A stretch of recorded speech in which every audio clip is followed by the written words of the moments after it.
students, in this period we will learn about the gynoecium.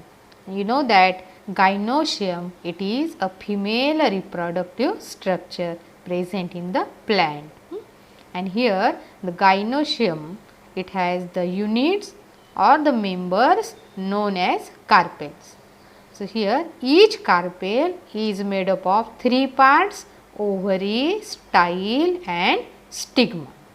Okay. Now, if the carpels are free, then that flower is called as polycarpous flower.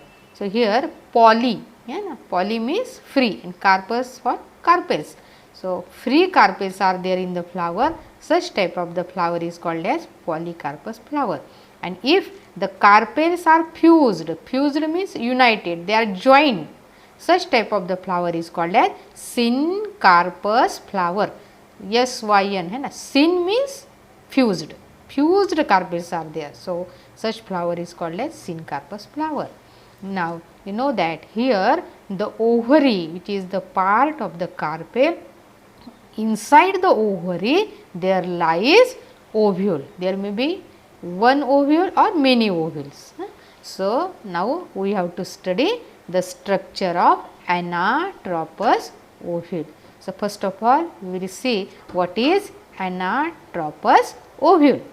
So, the ovule in which the micropyle is directed downwards. Micropyle is directed downwards, and hence the micropyle, it is present near the funicle, or it is present adjacent to the funicle. Such type of the ovule which is bent, it is bent, it is not straight.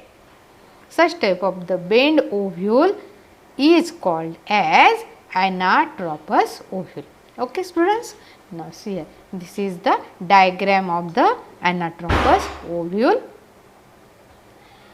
We can see here the different parts of the anatropous ovule. See here, like that of the anther, the ovule is also composed of parenchymatous tissue. Same. So, see here, this oval structure which is known as nucellus. So, this is the main mass of the ovule, nucellus. So, nucellus which contains the parenchymatous tissue, and this nucellus is diploid in nature. Now, this nucellus, it is covered by 2 integuments. Integument, the meaning of the integument is covering. So, nucellus here it is covered by 2 covers. Outer cover is known as outer integument and the inner cover is called as inner integument. So, in this way 2 integuments are there. Actually, these integuments are produced by the base of the ovule, that is called as chalaza. Okay. So, chalaza is nothing but it is the base of the ovule. And here you can see in the figure, it is just opposite to the micropyle. Okay. Opposite to the micropyle there is a chalaza. Now, see here, the part of the ovule towards the micropyle, it is called as micropylar end, and the part of the ovule towards the chalaza, this end is called as chalazal end. Okay. Now, see here, within the nucellus the embryo sac is embedded. Actually, embryo sac is produced by the nucellus. So, embryo sac, this red color structure shown in the diagram, it is embryo sac. See here, embryo sac is also called as female gametophyte. One and the same. Embryo sac means female gametophyte. So, this oval embryo sac, it is multicellular structure. You can observe in the figure. See here, towards the micropylar end there is a group of 3 cells. Okay. the middle somewhat larger cell is there, which is called as egg. So, this is female gamete. You know, egg is female gamete. On the either side of the egg, there lies synergids. So, two synergid cells are there on the either side of the egg, and here these three cells together known as egg apparatus. Okay. So, here egg plus two synergids together known as egg apparatus. Now, in the center there is a cell having two nuclei. It is a binucleate cell. So, this cell is called as actually it is a diploid cell. It is also known as diploid nucleus. It is also known as polar body or polar nucleus, like this, present in the center of the embryo sac.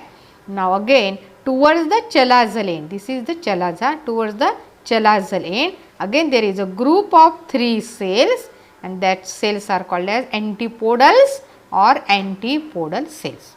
Okay. Now, this narrow opening present at the tip of the ovule is called as micropyle. Okay. Now, this body of the ovule, it is attached to the placenta. See here, body of the ovule is attached to the placenta by the stalk, and that stalk is called as funicle. And here the ovule, it is present within the ovary, within the ovary. Now, what is hilum? See here, the hilum, it is the place of attachment of funicle with the body of the ovule. So, this is the place of attachment of funicle, that is the stalk of the ovule with the body of the ovule. Okay. So, this is about the structure of the anatropous ovule. Now, we will see what is megasporogenesis here, like that of the microsporogenesis, that is formation of microspores in the anther. In the ovule there is megasporogenesis, that is megaspore formation. So, megaspore mother cells which are diploid, no doubt the megaspore mother cells, they are present in the nucellus. So, megaspore mother cell undergoes a reduction division, that is meiosis, and it gives rise to haploid megaspores. So, haploid megaspores are formed by the process of megasporogenesis. So, like that of microsporogenesis in the anther, megasporogenesis also takes place in the anatropous ovule to produce the female gamete. Okay, student. So, I think all of you understand the structure of the anatropous ovule. Now, in the next period, we will see the development of the female gametophyte. Okay, student.